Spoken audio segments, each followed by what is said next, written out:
Alors, dans cette vidéo-ci, on va discuter de dilution. C'est un peu beaucoup en lien avec ce qu'on a vu précédemment avec la concentration.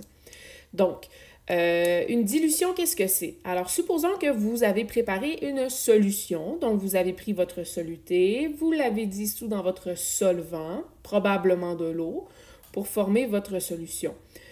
Votre solution, elle est trop concentrée. Vous avez mis trop de soluté, vous vous ramassez avec une solution dont la concentration est trop grande. Vous voulez baisser cette solution-là, alors vous allez la diluer. Un exemple de la vie courante, par exemple, vous prenez un verre de jus d'orange.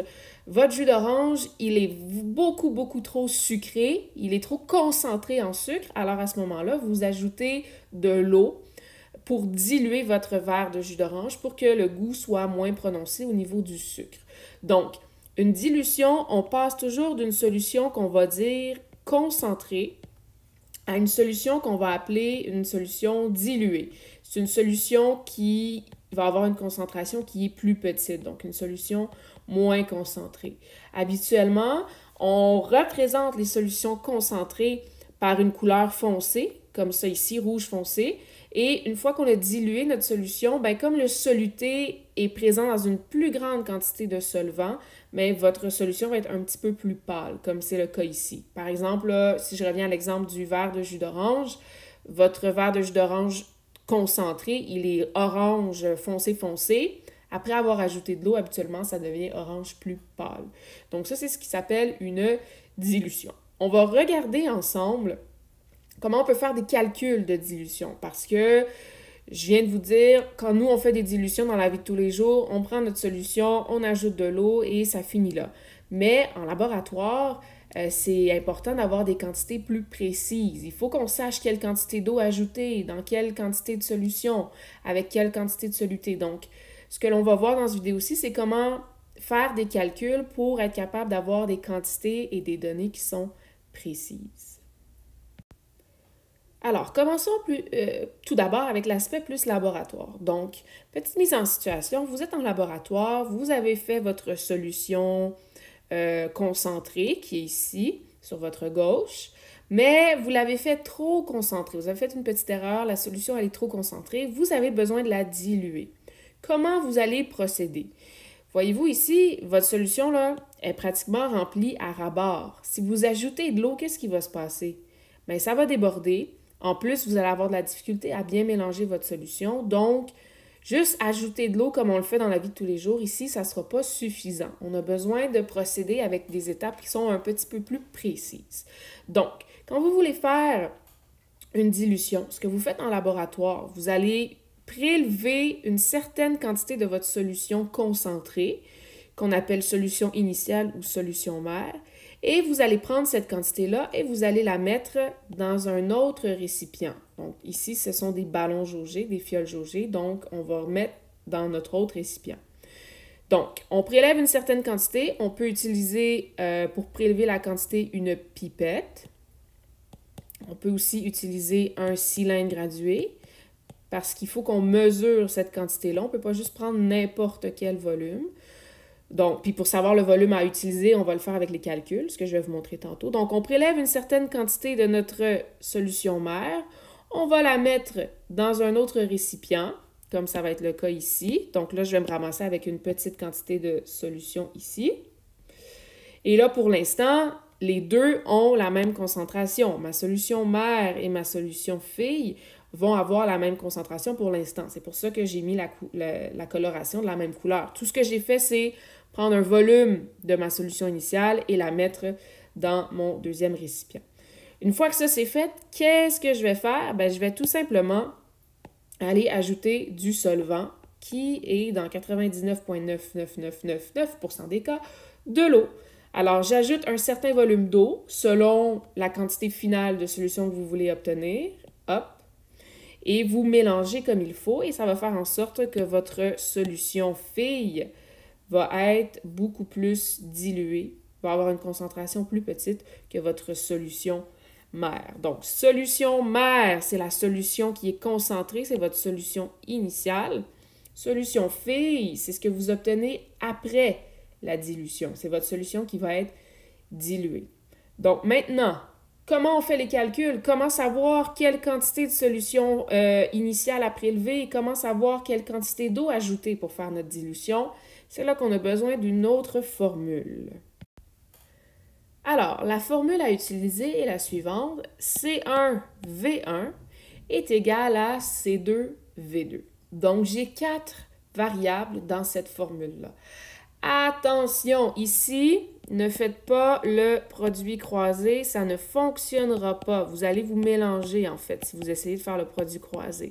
Contrairement à ce qu'on a vu dans les calculs de concentration, où là, on pouvait utiliser le produit croisé. Ici, si vous essayez le produit croisé, ça peut fonctionner, mais c'est un peu mélangeant la façon dont on met nos variables et tout. Donc, je vous conseille fortement d'y aller avec la formule et non pas le produit croisé. Alors, C1V1, ça fait référence à notre solution mère, qui est notre solution de départ. Et C2V2, ça fait référence à notre solution fille, qui est notre solution diluée, la solution qu'on va obtenir à la fin. C1, ça représente tout simplement la concentration de notre solution mère. C2, ça va être la concentration de notre solution fille. Qu'est-ce qu'on veut obtenir à la fin comme concentration? Comme on fait une dilution, et ça serait important à noter, là, ça va vous donner un petit truc quand vous êtes en train de poser vos données. C1 sera toujours plus grand que C2. Ça, il n'y a absolument aucun doute là-dessus, ça va toujours être le cas. C1 sera toujours plus grand que C2. Si jamais vous arrivez à un C1 qui est plus petit que C2, c'est parce que vous avez fait une erreur en quelque part lorsque vous avez écrit vos variables. Ensuite, V1, V2, donc V pour volume. Alors, V2, c'est le volume de solution mère, de solution fille, donc volume de solution fille que l'on souhaite obtenir à la fin. Que l'on souhaite obtenir.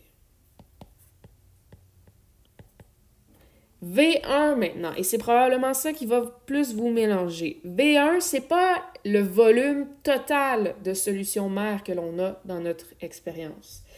V1, ça va être le volume de solution mère à prélever. Donc, vous vous souvenez, tantôt, je vous disais que pour faire la dilution, on prenait une petite quantité de notre solution mère et on la transférait dans un autre récipient pour faire la dilution. Bien, cette quantité-là à prélever, c'est notre V1. Donc, volume de solution mère à prélever pour faire la deuxième solution.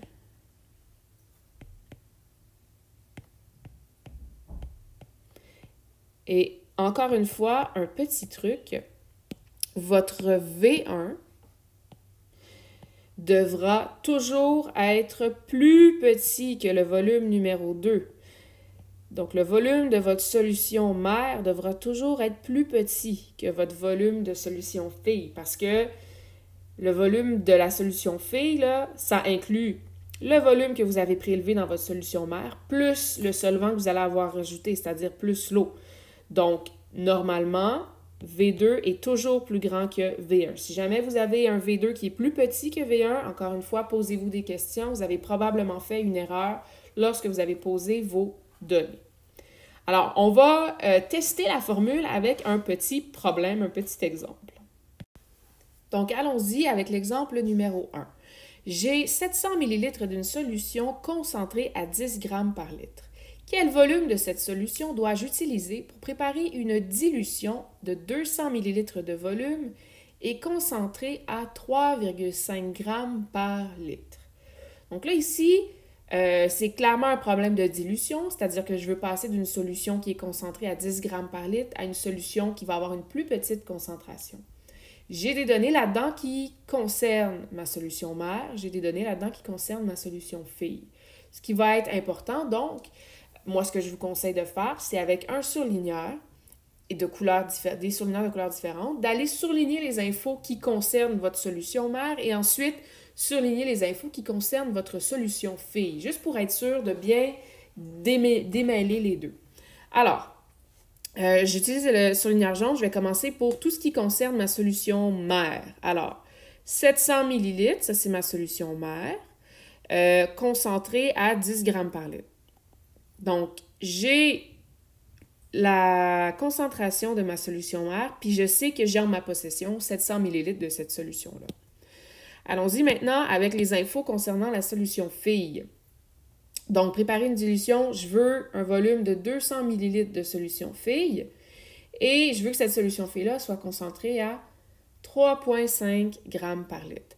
Donc, tout ce qui est en jaune, ça concerne ma solution mère. Tout ce qui est en vert, ça concerne ma solution fille. Je vais maintenant aller écrire mes données. Alors, C1, V1 et j'ai besoin de C2, V2. Alors, qu'est-ce que je veux donc obtenir comme concentration finale? 3,5 grammes par litre, donc ça va être mon C2. Qu'est-ce que je souhaite obtenir en termes de volume pour ma concentration fille? 200 ml, c'est écrit dans mon problème tel quel, donc je vais l'écrire tout de suite. Donc, C2V2, j'ai déjà mes données. Maintenant, 10 grammes par litre, ben, ça correspond à la concentration de ma solution mère. Et 700 ml, c'est le volume de ma solution mère. Et là, l'erreur que plusieurs d'entre vous vont faire, c'est qu'ils vont aller mettre 700 ml dans volume numéro 1. Et là, vous allez vous poser la question, mais j'ai mes 4 variables pour ma formule, ça ne marche pas, qu'est-ce que je cherche? C'est pas logique. J'ai tous les chiffres, j'ai mon C1, j'ai mon V1, j'ai mon C2, j'ai mon V2, c'est quoi que je cherche? Donc, il y a une erreur en quelque part. Vous vous souvenez, je vous ai dit tantôt, vérifiez que votre C1 est plus grand que votre C2 pour vous assurer que vous n'avez pas fait d'erreur. Donc, si je regarde ici, C1, c'est 10 grammes par litre. C2, c'est 3,5 grammes par litre. Donc, ça, c'est OK. Maintenant, je vous ai dit que V1 devait toujours être plus petit que V2. Si on regarde ici, V1, c'est 700 ml. V2, c'est 200 ml. Est-ce que ça fonctionne? Non. Donc, le volume 1, ce n'est pas 700 ml. Je vais effacer ça et je vais aller mettre la vraie valeur. En fait, V1, c'est mon inconnu. C'est ce que je cherche. Parce que V1, c'est la quantité de ma solution 1 que je vais prélever pour préparer cette deuxième solution-là. Ça ne veut pas dire que je vais utiliser tout le 700 ml. Ça veut simplement dire que j'ai 700 ml qui est disponible pour moi pour faire ma dilution. Mais je ne vais pas utiliser tout le 700 ml. Je veux savoir, sur ce 700 ml-là, quel volume je vais utiliser pour être capable de préparer cette dilution-là. Donc, mon inconnu, c'est V1. Et là, ça, c'était ma première étape, d'écrire les données. Je vais écrire la formule ensuite. Vous pouvez aussi écrire la formule avant d'écrire les données. Ça ne dérange pas, ça revient à la même chose. Donc, C1V1 est égal à C2V2. Troisième étape, je vais aller remplacer les chiffres dans ma formule. Donc, 10 fois mon inconnu qui est V1 est égal à 3,5 fois 200 ml.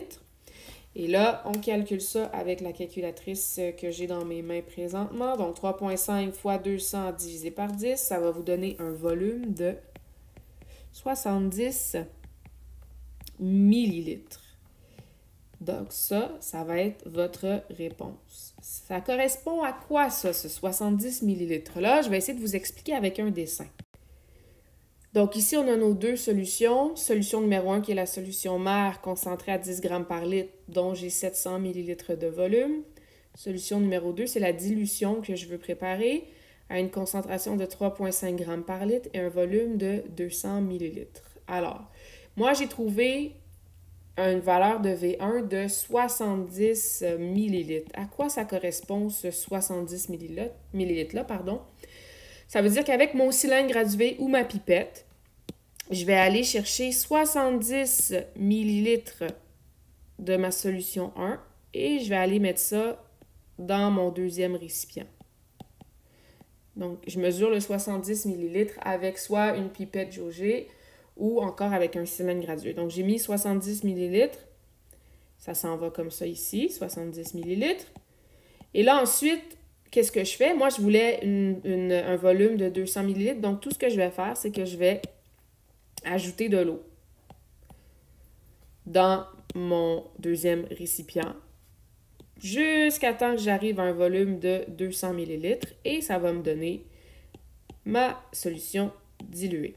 C'est facile de trouver la quantité d'eau à rajouter parce que je sais que j'ai mis 70 ml de solution mère. Si je veux avoir un volume total de 200 ml, tout ce que je fais, c'est 200 moins 70. Ça va me donner 130 ml et ça correspond à la quantité d'eau que j'ai à ajouter, tout simplement pour faire ma dilution. Donc, voyez-vous, la formule C1V1 est égale à C2V2 nous permet de faire des dilutions, mais de façon beaucoup plus précise que juste ajouter de l'eau jusqu'à temps qu'on obtienne quelque chose qui fait notre affaire. Donc, voilà, c'était le petit vidéo sur la dilution.